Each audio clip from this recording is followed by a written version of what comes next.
Well, I want to invite you guys to my studio. This is where I do a lot of the magic. This is where it happens. This is one of my puppets that's going to be in the Home for the Headaches video coming out hopefully next week. Awesome. And yeah, we have 4 life-size puppets that we're using at the dinner table. That's my family. Oh, wow. That's cool. That's pretty awesome. Yeah. Very awesome. Hopefully it's awesome. It just might be plain sick.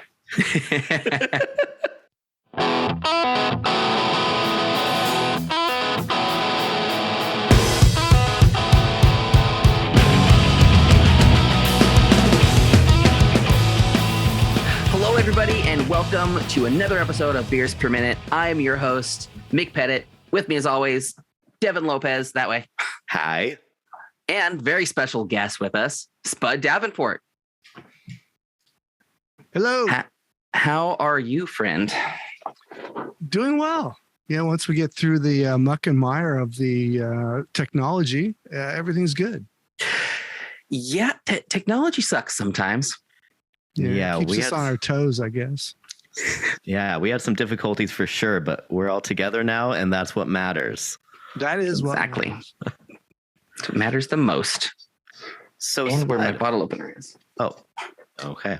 Spud, you're a musician, right? Yes, I am. Okay. So I gotta say, just starting out the interview a little bit, is Spud your Christian God-given name?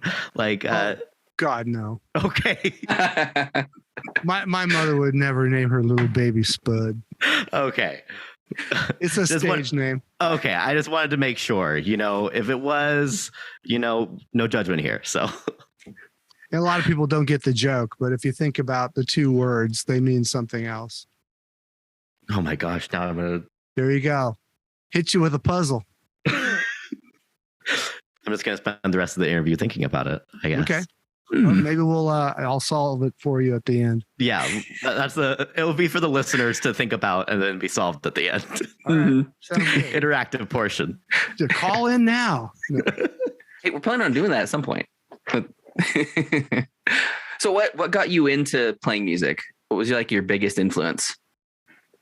As a kid, probably Phil Collins, because he was a singing drummer. I dug that guy. And just loved bashing the crap out of drums. And number one, I guess that was how I got through my, teen years and all that. Got rid of my angst, just bashing away. And I got into songwriting along the way and then singing. And so it was just kind of just a process. Gotcha. So, but I've always loved songwriters that were what I call doing rock satire. Okay. And I know satire is just a weird word for people, and they just look at it different ways. Like a lot of people think satire is Weird Al. Mm-hmm. That is a part of satire, but that's parody. Right. I'm more into the sarcasm, cynicism, irony, and humor of satire. That tongue-in-cheek stuff that bands everywhere from, Rolling Stones and the Kinks through the Offspring and System of a Down, some of my favorite bands, it's just, they're all right there with that tongue firmly in cheek and rocking it out. Yeah, definitely. I enjoyed that. I enjoy that type of music. I enjoy that. It's funny, but it's also like, it isn't a parody. Parody can get old and unenjoyable to listen to. It's a one-time listen and for novelty me. Yeah, exactly. So your music style definitely has some staying power, especially as those bands that you mentioned have stayed around. Like those are very recognized bands. So yeah, and it's a different thing to do novelty or parody, which I don't begrudge anybody doing that. I mean, I'm not a big Weird Al fan, but he's funny and that's cool. And you got to have fun in rock and roll. I mean, period.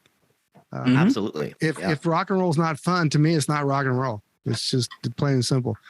So I agree.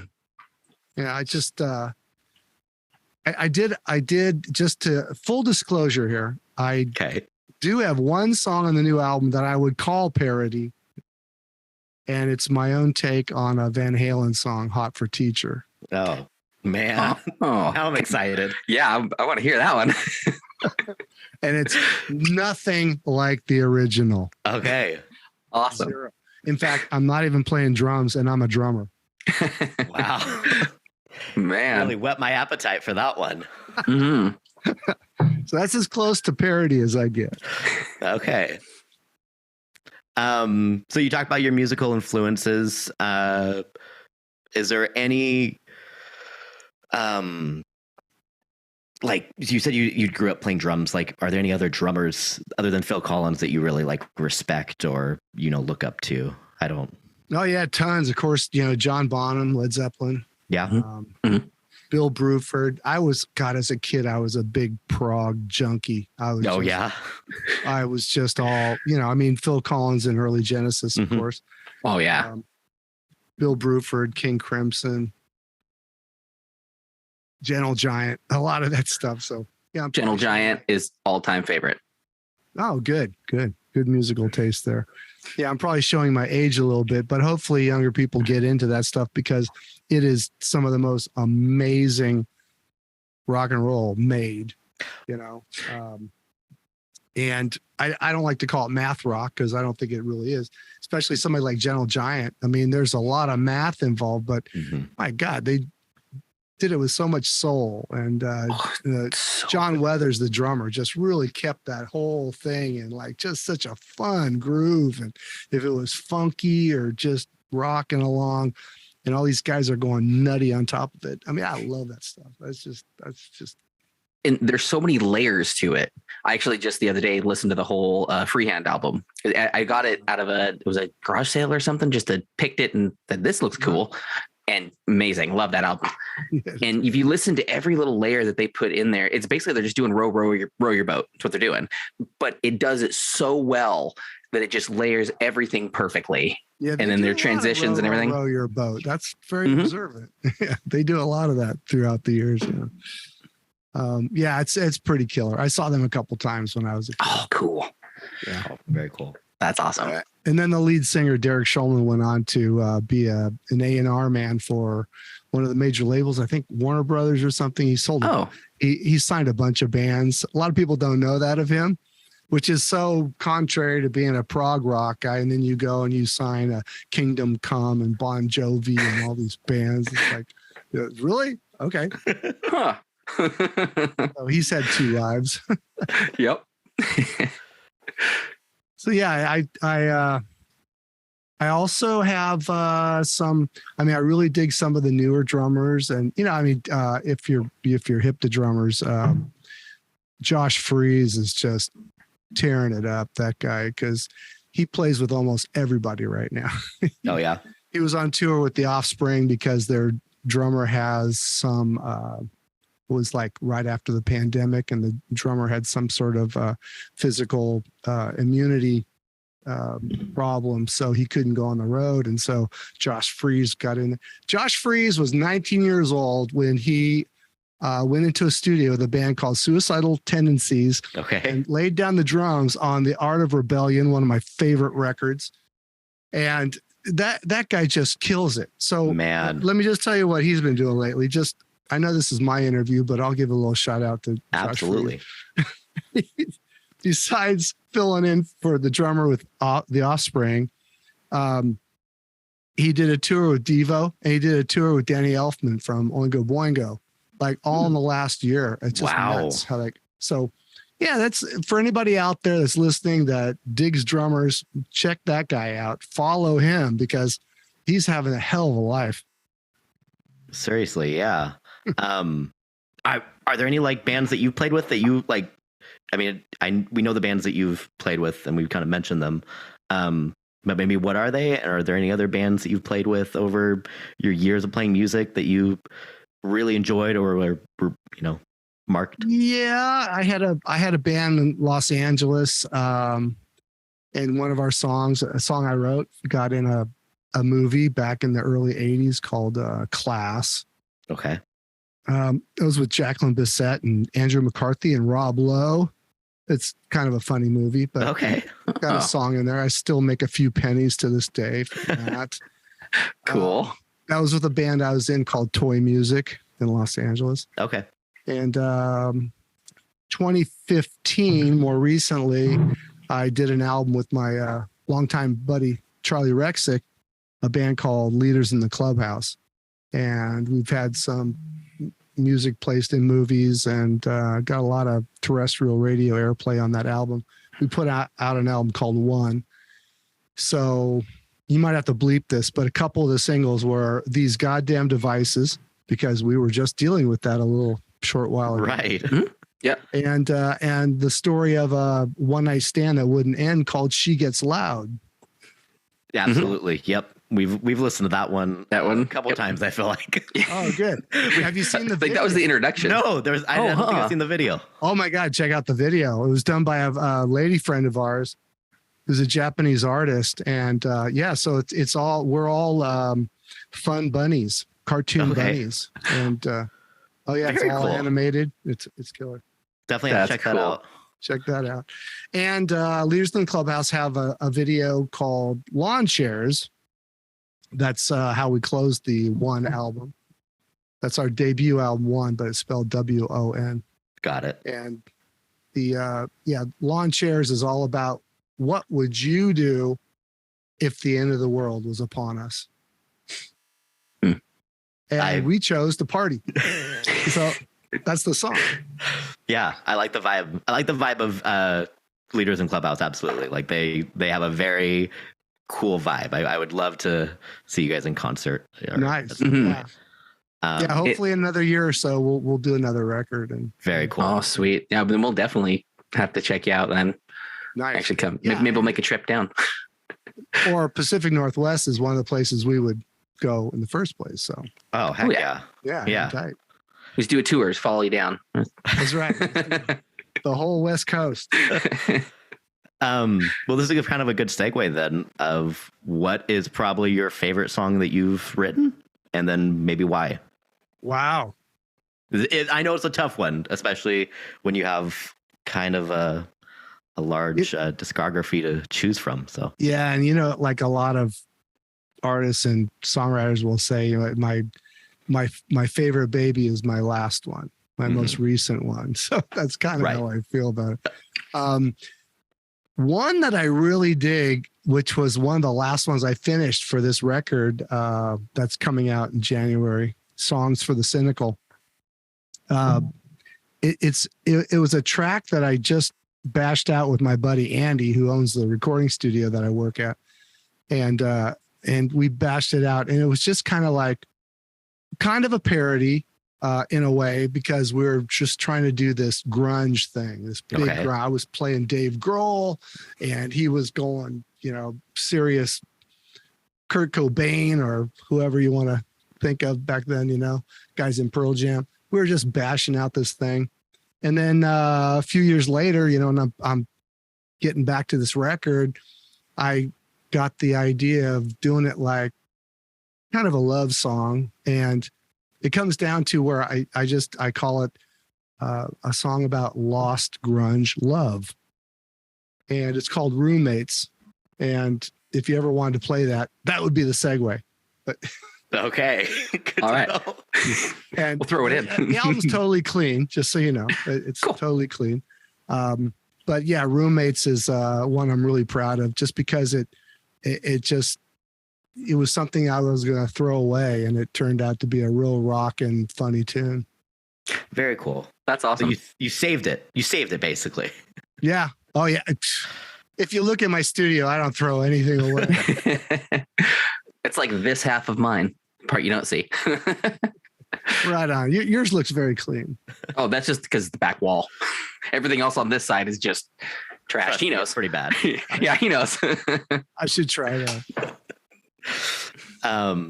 So you've been touring. How long have you been playing music live? Ever since I was probably 15 years old. Okay. So number of years. I know that you probably have some really good stories of touring? Like, is there any, what's like the weirdest thing that's happened to you, or something funny that's happened when you were playing live, or anything like that? Do you have anything like good that? Questions. I've been listening to your music for a lot over the past couple of weeks, so I've just been ruminating these questions in my head. So awesome! Totally not looking from a list at all. I wrote it down because I forget, but they've been in my head. No, I like that though. You got to keep your interviewees on their toes. Yeah.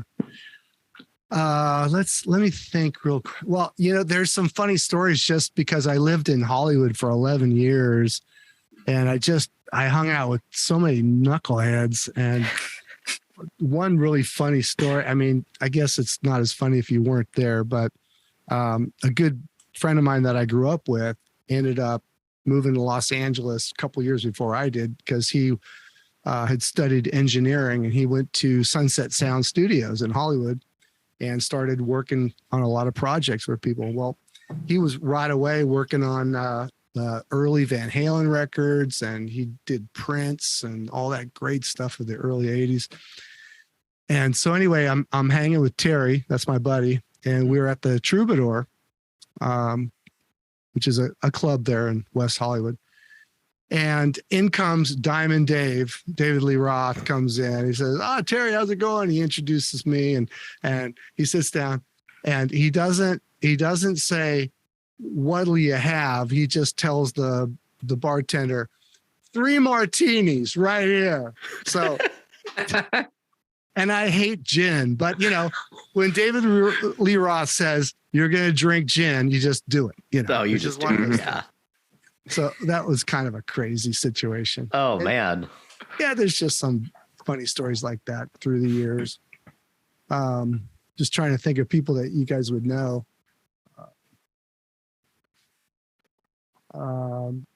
Okay. How about this?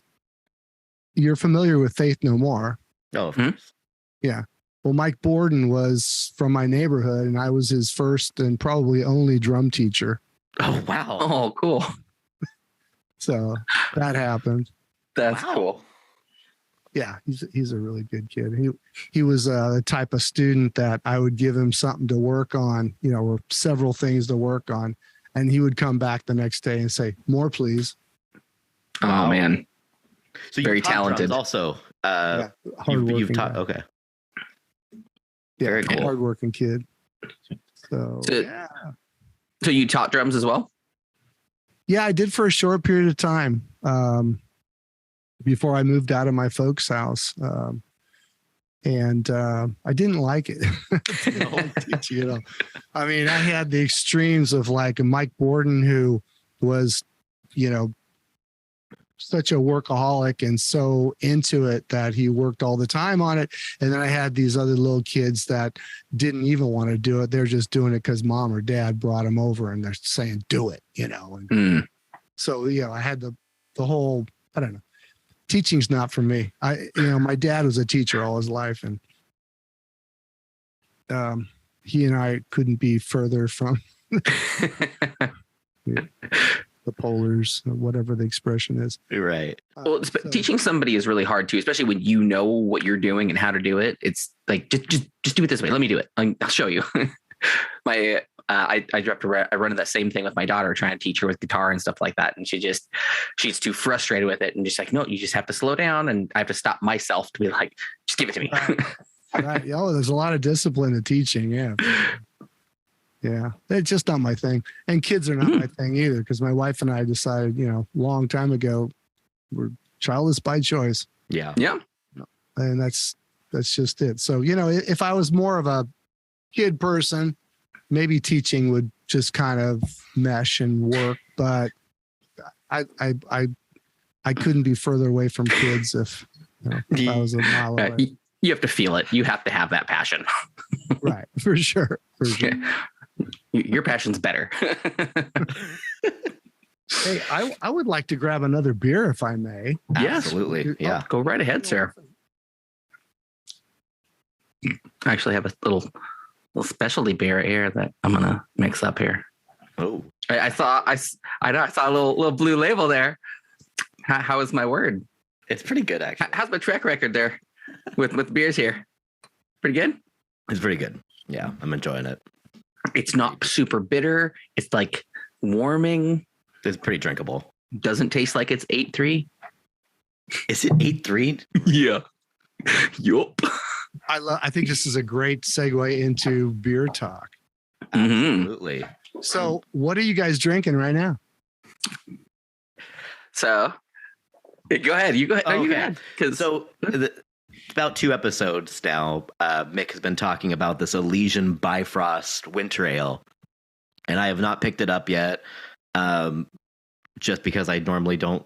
I like to just find my own things, but I tried it, and it's very, very tasty. It's a pale ale, but it's a little bitter, but it's very smooth also. Like, it's not too bitter, and apparently it's 8.3%, which is kind of wild because it doesn't taste like that. But Yeah. Yeah. Those are dangerous beers. yeah, and I, of course, am following suit with the same thing because it's delicious.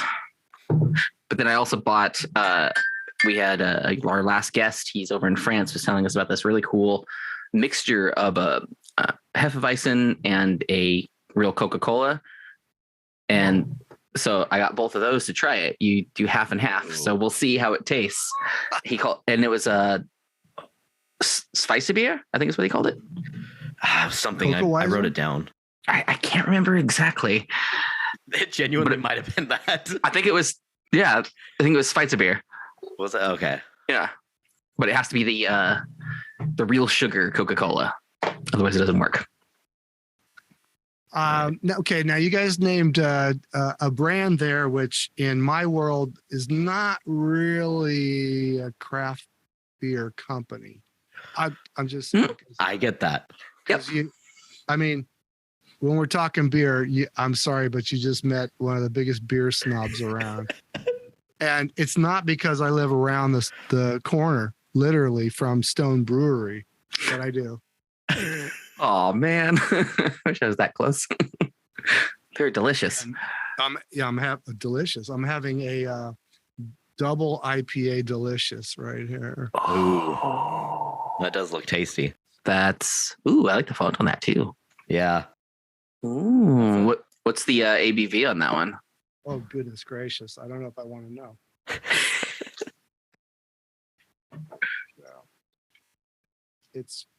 It's probably 9 around there. These guys don't monkey around.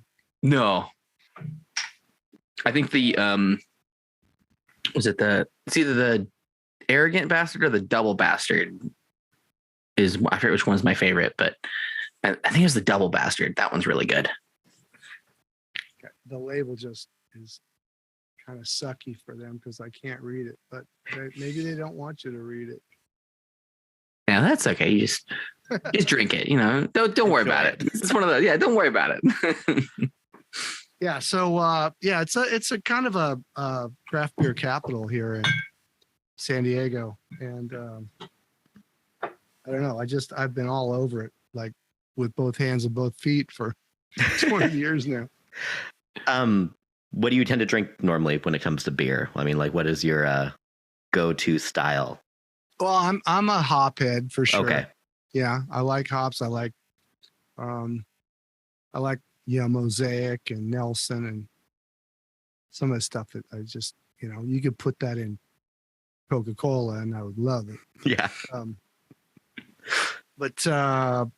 mean, I like a lot of different kinds of beers. I used to brew with a buddy. We used to do some brewing, but unfortunately, he liked the beer too much and had to give it up. And you can't start a brewery with a brewmeister that has a drinking problem. That's just the rule of the land. For some reason, it just doesn't work out.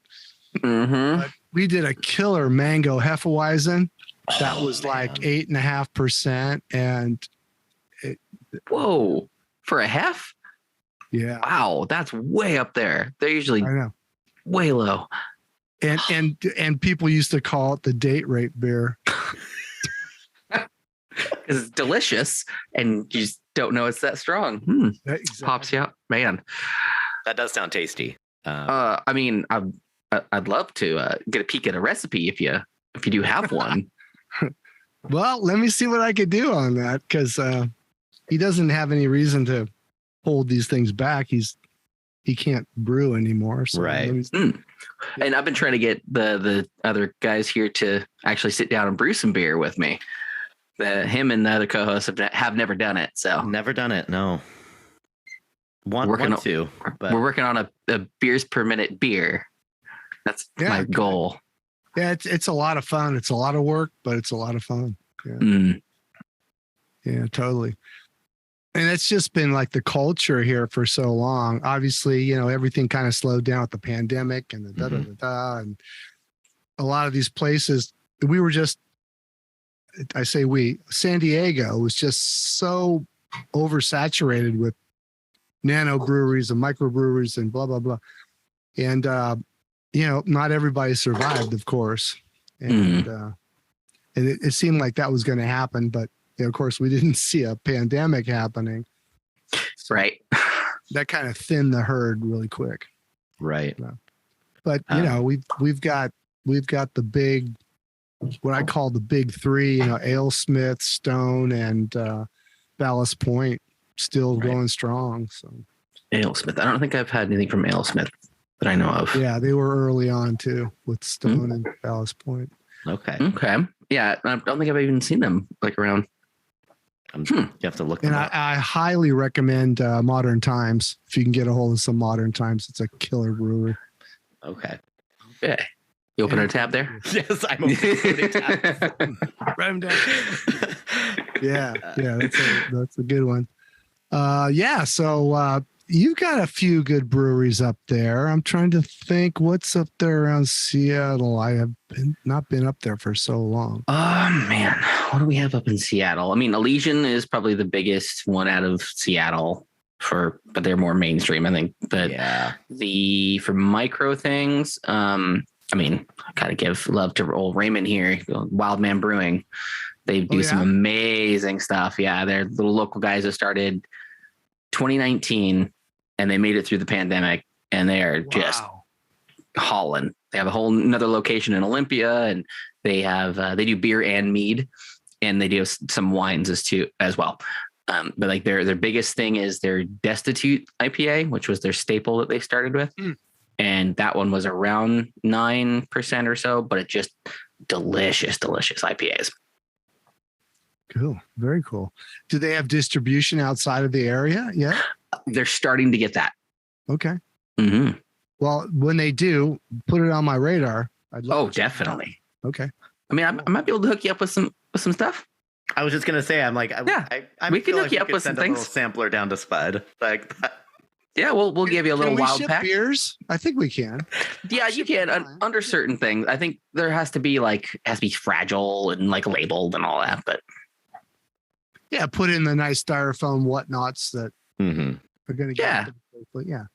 We'll send you a little bimp basket. Well, I'll do the same, because you might not be able to get some of the stuff up there that I so love. So that would be amazing.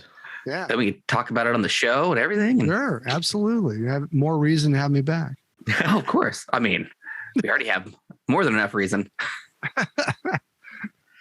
So I guess, what do you drink at shows? Like, do you have any specific ritual drink that you drink or something? At a show, I'm going to do more like a rum and like a bourbon and Coke or something, because beer just mellows me out, and I really can't drink beer at a show.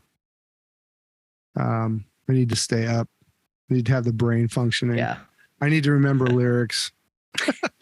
Beer is really not good for remembering lyrics. No. There's something about it. Oh man, see, I have the opposite effect. Yeah. Yeah, hard liquor makes me forget how to play guitar. I just can't. My fingers don't work. But it's the added Coca-Cola. Not even that much. Oh yeah, I guess there is that, because I'm not really a mixer.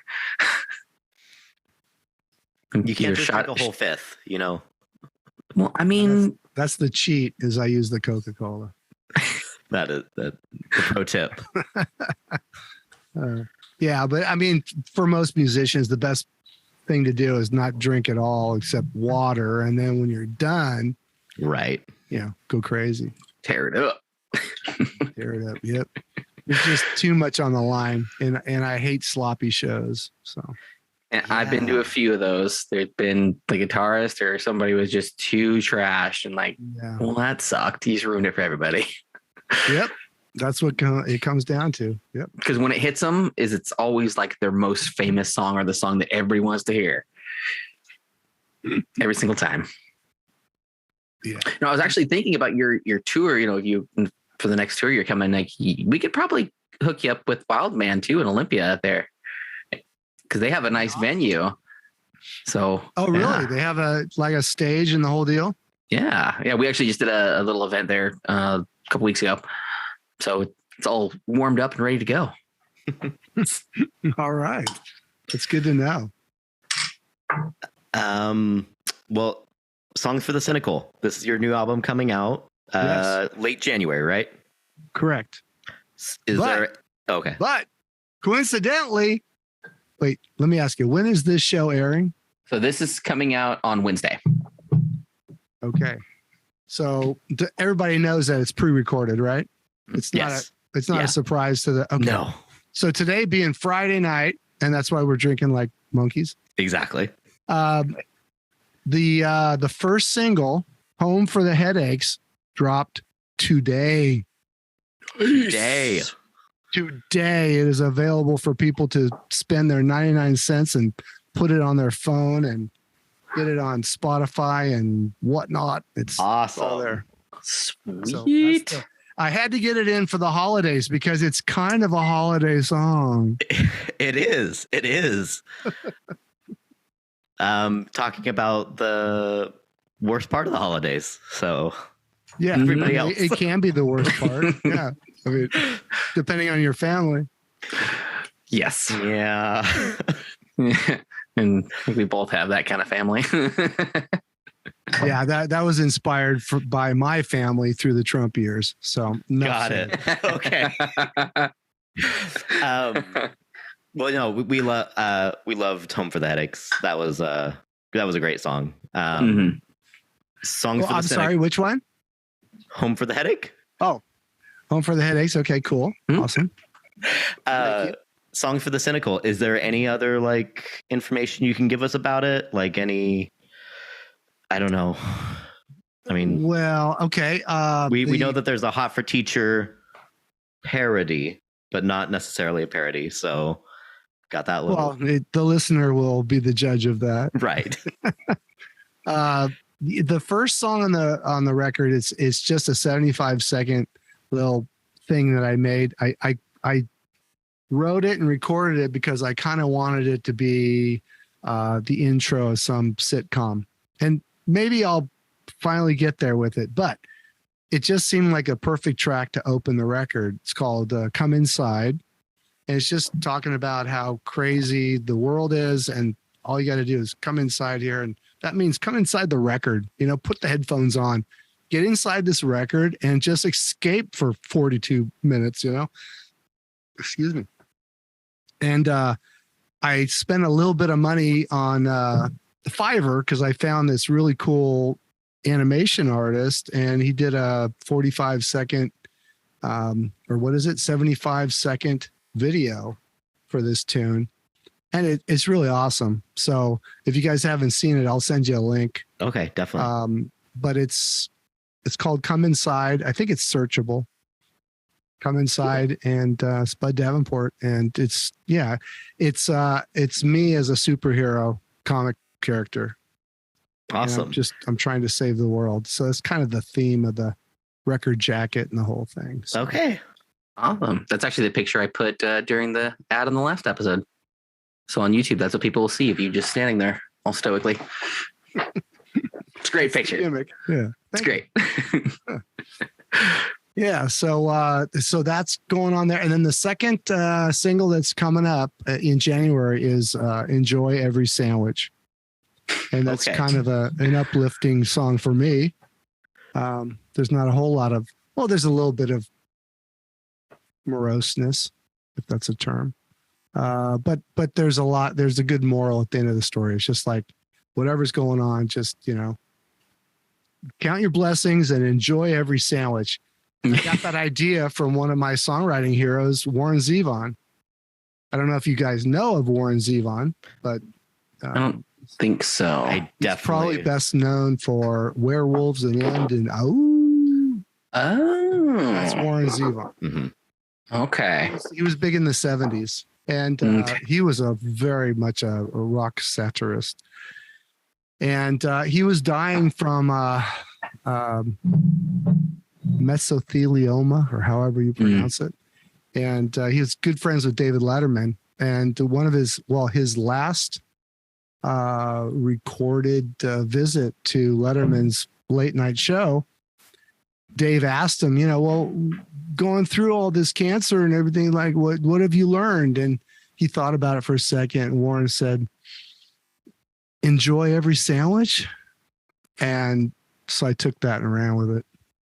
And you created a whole song about just enjoying life, appreciate it. Yep. Which is rare for me, but the first time for everything. That's awesome. I can't wait to hear it. Yeah. So that's all on the record. So yeah, hopefully I'll get this thing out there. I've been hitting the radio stations and reviewers and influencers and all that stuff like crazy. And I got a couple more months to pump it so that people feel like, oh, I'm getting a scoop because the last album Charlie and I did, the Leaders album, we released it and then we contacted all these people and we got so much response from people going, well, why do I want to? It's already released. What does it mean to me? I'm not breaking any news. I'm not discovering anything. It was like a kick in the head. It's like, wow, I never looked at it that way, but I see your point. So they want to discover it. They want to find the new hot one. So yeah. So that's what I'm in the process of doing, letting everybody discover it on their own. So here's a question for you as a musician. I guess it was Slipknot's drummer actually just said this recently in an interview of that they're not going to be working on like albums anymore. It's just going to be singles because they feel like that's where the future of music is singles. How do you feel about that? What's your opinion? Well, they're not necessarily wrong. It's a different market. And it's probably like they're thinking it's the market that will take over the old market of the listening experience of a whole album. Mm-hmm. Because, let's face it, the attention span of the average human being is about 3 seconds. It's just ridiculous. Mm-hmm. So for anybody to even put up with, and I say put up, in quotes, put up with a 3-minute song is like amazing, fantastic. But what about a 45-minute album? Now you're asking a lot of somebody to have the attention span to go that long. So yeah, you're if you're rolling the dice, you go, yeah, you know what? I'll roll my dice with a 3-minute song rather than a 45-minute album, and I could probably have better results. So. Because you look at the effort you put into a whole album, 10 songs, 8 songs, whatever, and maybe only 3 of them are singles. Those are the ones that can get the notoriety. Those are the people that they're going to sell. That's what people want to hear. So why not just focus on those and put your effort into these 3 or 4 awesome songs instead of the whole album like that? Exactly. Yeah. Very good point. And save money not recording stuff that nobody's going to listen to anyway if they're not buying albums. Yeah. So if they're not buying albums, then they'll never listen to those other, 10 songs or whatever. Yeah. So that's really an interesting thing. I don't know. How sad is it? How sad is it that the human race has gotten to that point where we don't appreciate that artistry in the entire album? We're losing albums that tell a story from beginning to end that are in a continuous flow and. Yeah. How sad. Yeah. It is a sad thing because I grew up with that. I'm old enough to have the vinyl in my hands with the album jacket and the lyrics printed right on the album jacket. And, maybe there's a poster in it and all this shit you're not going to get with a CD. Right. And you're not going to get with an MP3. No, not at all. Of course. There's nothing tangible there. So yeah, it's kind of a drag, but I must say that there was a poll done last year.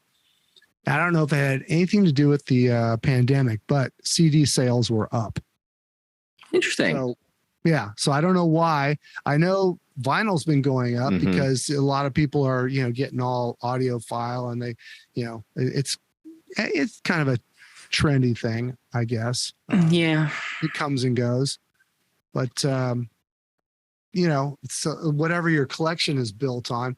I mean, myself, I have a ton of vinyl and even more CDs, just because I wasn't going to invest in CDs, or rather vinyl, since 85 and on, because that was the player I had, so it's all about players. And now when it comes down to the only player you have is in your cell phone, then that really limits everything else. And therefore, and there goes the experience of an album, because you're not listening to an album on your phone. Yeah. No, you don't get the full clarity. You don't get the whole experience of what they wanted you to hear. Nor will you have that solace and that space to listen to that without being interrupted by a damn text or a blip and a like and a this and a that. So, yeah. And it always happens in the breakdown too. It's like right when you're getting into it, and then and the music goes down low and back up. Yep. Just burst your eardrums out. Yeah.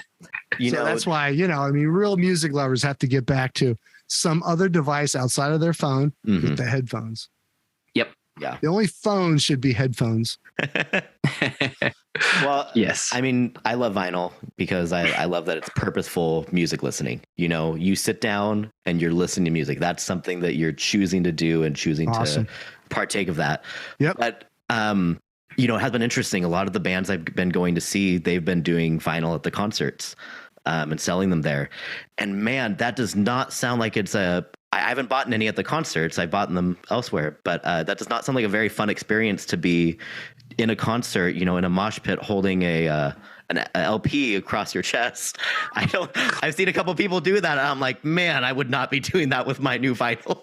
Well, maybe you would buy it after the show, not They before. are gone at that point. Oh, really? Yeah, that's been my problem. Is I'm like, I would like to buy it afterwards, but there's nothing there afterwards. There's no vinyl. That's kind of I'm like, funky situation. Man, everybody buys it and just hangs on to it before. Right. Wow. Just to get it and take it to your car. Yeah. Right. If you can get in and out. That's a real pro move. And then hopefully you got the stamp so you can get back in. Yeah. Yeah. Well, yeah. CDs were just as fragile with those jewel cases. So I don't know if they would hold up in a mosh pit either. Oh, man. At least those you can kind of throw in a pocket. How big are your pockets? I love that beer. What are you drinking there, man? This is it's the mix of the hef and the Coke. It kind of made it like a crater. No, you have a root beer float or something. Oh, wow. That's what it smells like. Yeah. I'm waiting for it to go down a little bit. Head on that thing. Are we still keeping it PG? Look at the head on that thing. That's good. You could drink that, Devin. What do you mean I could drink that? You don't like hefs. Oh, true. Right. Yeah. I don't generally like hefs. The mango hef sounded really good. Right. That one sounded delicious. This one tastes like the root beer bottles, the wax root beer bottles. Okay. Or Coke bottle, those stupid little things. I don't know what you're talking about. The little candies. You know what I'm talking about, right? They're like wax pop bottles. They're like old candies. Yeah, they had like a liquid inside of them. Oh, you're just talking about the airline bottles? What they? No, it was a candy. It was a candy. Oh, it was an old candy that was. They were talking to the wrong guy on candy. I remember because they looked like there was little like wax bottles, and you could like bite the top off them, and they were full of like stuff. And one of them tasted like old like cola. That's what it tastes like. Old candy. So it's like powdery stuff. No, it's liquid. Oh, liquid. Mhm. Weird. Yep. Then you chew the wax afterwards like gum. I'm glad I missed that. It sounds awful. Not bad. I had like enough wax lips. cavities without that crap. Okay. All right. It's So, you delicious, got a though. Jimmy Eat World on their t-shirt Oh, there, Devin. Yep. Nice. Yeah. Seen them live a couple times. So Yeah, Yeah. he's got his tongue firmly in cheek. yeah, he does. There's another one. Yep. Very nice. It feels like there's a lot of bands that are generally tongue in cheek, and then there's a lot of bands that just have a little spice to them every once in a while. Yeah. And I feel like I gravitate towards that type of music generally. I don't know I about think you. it's the majority of great rock and roll. It's wittier, it has Yeah. more substance to it. Uh-huh. Yeah, and it doesn't necessarily mean that it has to make you break out laughing or LOLing, but it can make you think also. Yeah. Yeah. I mean, one of my favorite singles, and I know you guys know this song, but it was written by Mr. Ray Davis. And a lot of people think his name is Davies, but it's actually pronounced Ray Davis from the Kinks. And it's Lola Lola. That is one of the greatest pieces of rock satire on the planet. I didn't know the song. I know the song, but I didn't know it was satire though. Oh, really? Yeah, I didn't Listen to it. realize that. I will have to listen to it again because I like the song. Yeah, he's It's falling definitely in love with the satire. transvestite. Yeah, Yeah. there's some satire. It's definitely satire. Okay, I will You have to listen to it again. Listen to that song. No, then, Nick. nope. I have not just like sat down and listened. I will have to. Yeah, it's very important that you listen to the lyrics. It's homework. There's nothing better than listening to a song. You're like, man, this is amazing. And then you show it to somebody and they're like looking at you like, what is wrong with you? Because apparently you didn't listen to the lyrics when there's a You thought line it or was two. wrapped up like a douche in the night. Yeah. Right. That happens. hmm Well, this has been fun, man. So, Yeah. guys, Yeah. what else? What else would you like to get out of my Herbesa? Oh man, there's Mick, a do you lot. have anything? Well, as a musician, so like, what's your thoughts on like the newer like metal, like the heavy stuff, like deathcore, metalcore, like the real heavy stuff? The real heavy stuff is, I don't know. I have a strong threshold for odd voices and irregular voices. I mean, some of my favorite singers are weirdos like Tom Waits and Oh yeah, for example,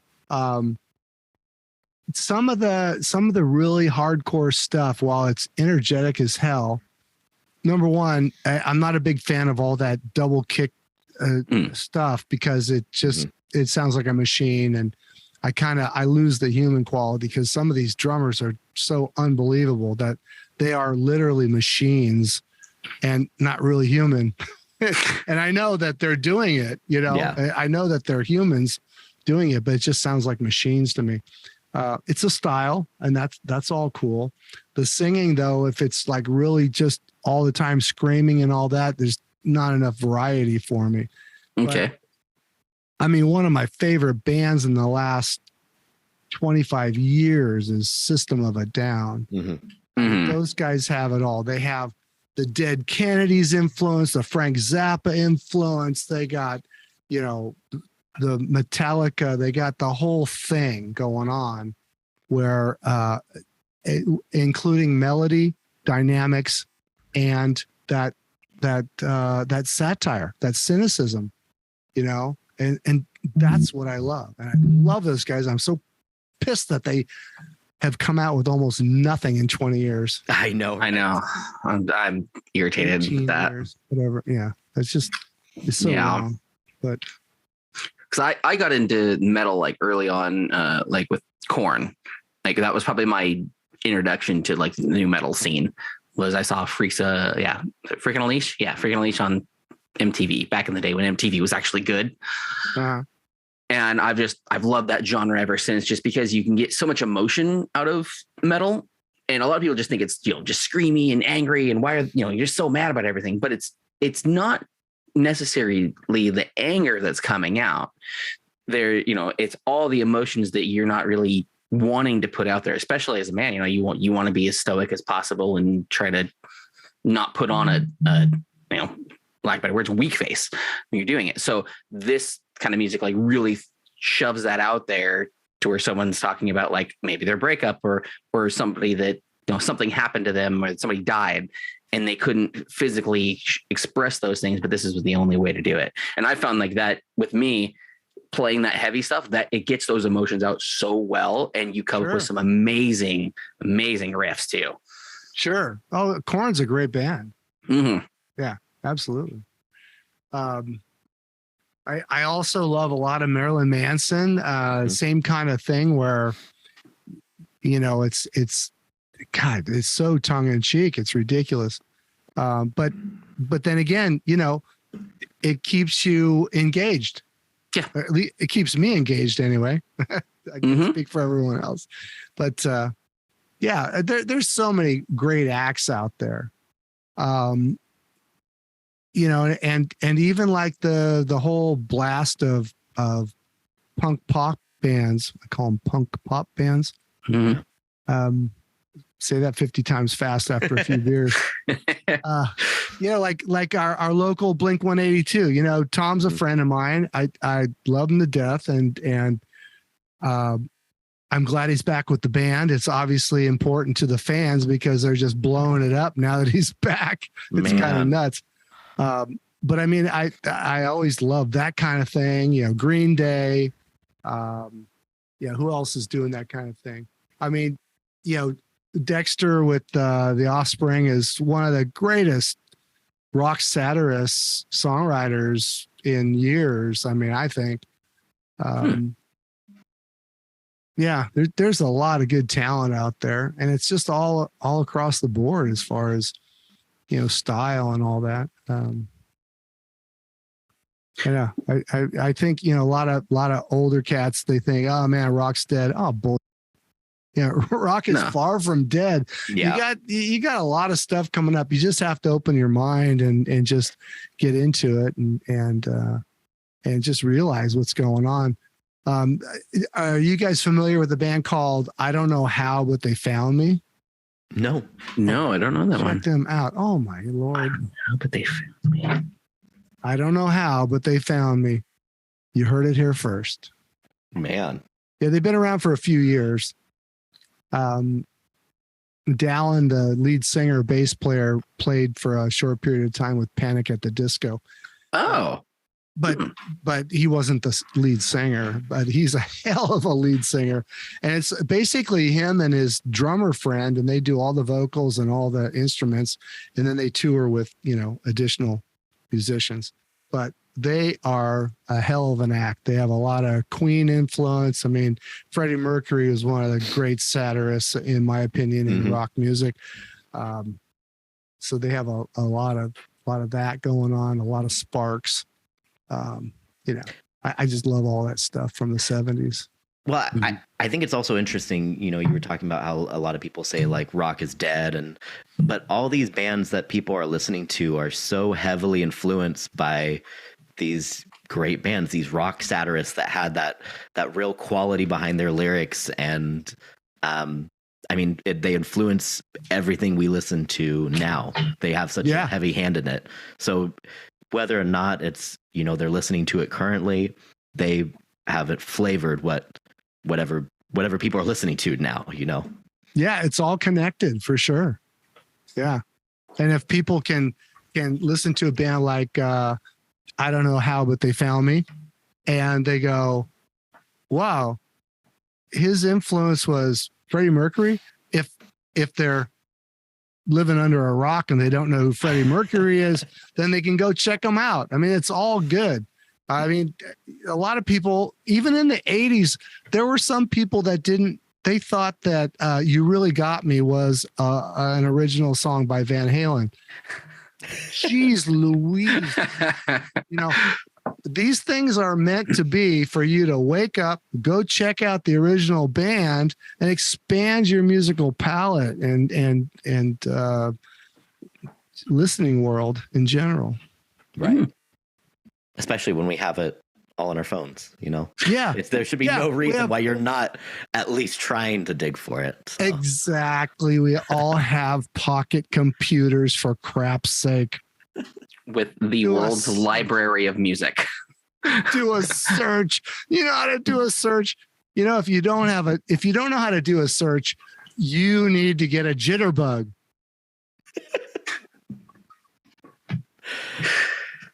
So, what is Spud Davenport listening to other than his own music, like currently? Like, what have you listened to more recently, even? Like, okay, I only listen to my own music. I'm sorry, but I only listen to my own music. A purist. when I'm mixing it, when I'm mastering it, when I'm doing a music video. Otherwise, F it.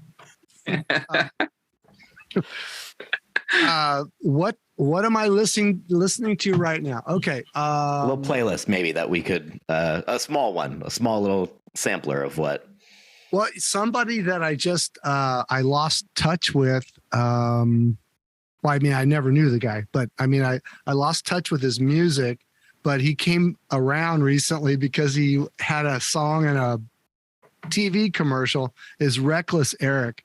So I just bought his, what's called Greatest Stiffs, because he was on Stiff Records, which a lot of early punk bands were on. And I think that's where Elvis Costello started. So Reckless Eric, he's a gem.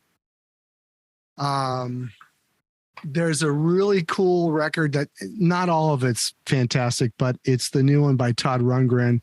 It's called Space Force. Todd Rundgren I loved growing up because he did his best music when I was a kid, in my opinion. But he's a super talented dude. And on this record, he does recordings with other artists together. So he's got one tune he does with Thomas Dolby, which is awesome. He's got one with Rivers Cuomo from Weezer, and there's just so many, like half the album is really good. It's called Space Force by Todd Rundgren. So I'd recommend that one at least halfway. And looking around my studio.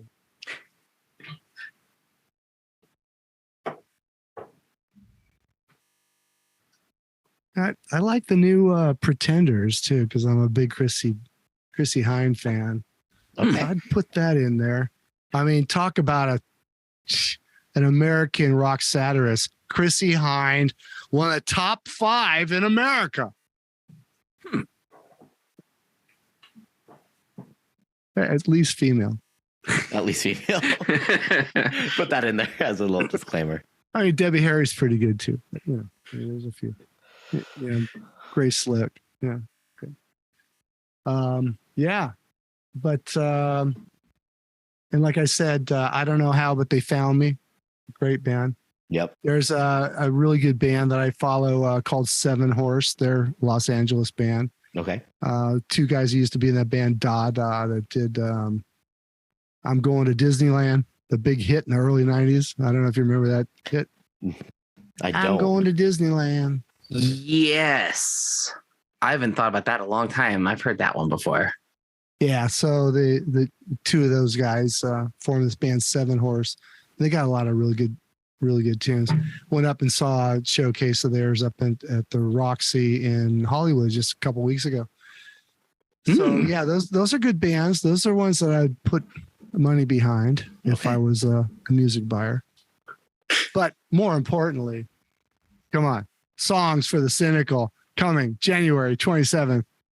Absolutely. Even more importantly, Home for the Headache out now. Out now. Listen to it now.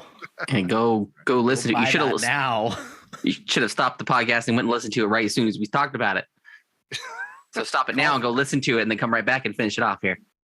That's right. Go find it. It's on Amazon and it's on iTunes and it's 99 cents, for Christ's sake. If you can't spend 99 cents to support local independent artists, you're dead to me. Well, that's I think we'll end on that one. That's a perfect ending of that. I was going to say the same you thing. You cannot support local music for 99 cents. But Davenport said it best. Yeah, we don't want to end on death. I don't wish death on anyone. I just want everybody to enjoy every sandwich. That's really what it's about. Yeah. Well, and I'm looking forward to on the 27th to enjoy every sandwich. Awesome. You guys have been great, man. Yeah. Thanks for being on with us. We really appreciate it. We've loved having you. It was awesome to spend the past couple of weeks delving deep into your catalog. I love it you when have you a lot delve for deep. it. Yeah, he needs to come back on the podcast. Yeah, yes, okay. Yeah, and we'll get you up here. We'll get you to Olympia and have you play at Wildman on your next tour. That would be awesome. We'll make that work. We'll love that. Then we'll sit down in person with you. Yeah, that'd be awesome. Share a beer with you. Or hopefully my hair will grow back by then, because I got to tell you, I've had long hair for a long time. You'll see it in my videos, the videos that we just wrapped up Wednesday. But today I went and got my hair cut because it was bugging the crap out of me. And the lady came at me with a head shear or something. Oh no. Yeah, it was kind of crazy. I was bobbing and weaving, and it looked a little different than some of your pictures. I was a little concerned when you came on. I was like, is this guy a real rocker? I don't know. Like, what happened to my hair? I told her to take off 2.5 inches. Well, yeah, she thinks her husband is 9 inches.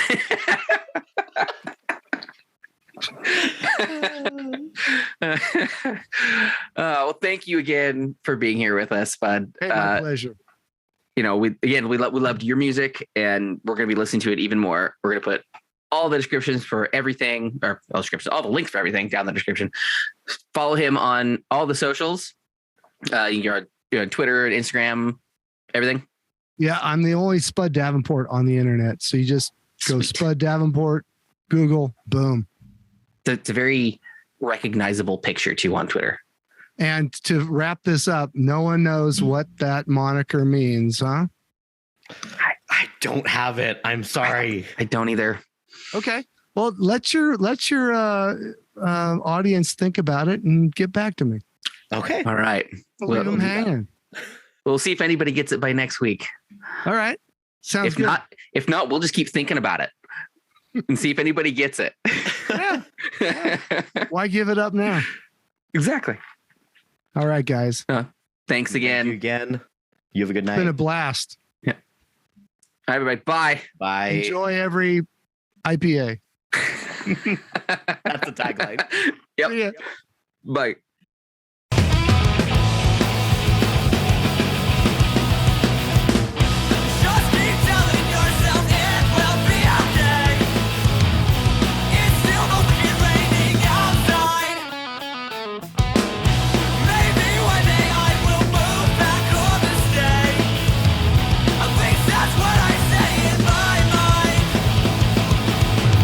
Beers Per Minute has been presented by Stupid Mythic Forest. New episodes come out on Wednesday at 8 a.m. Don't forget to rate and subscribe so you never miss a thing.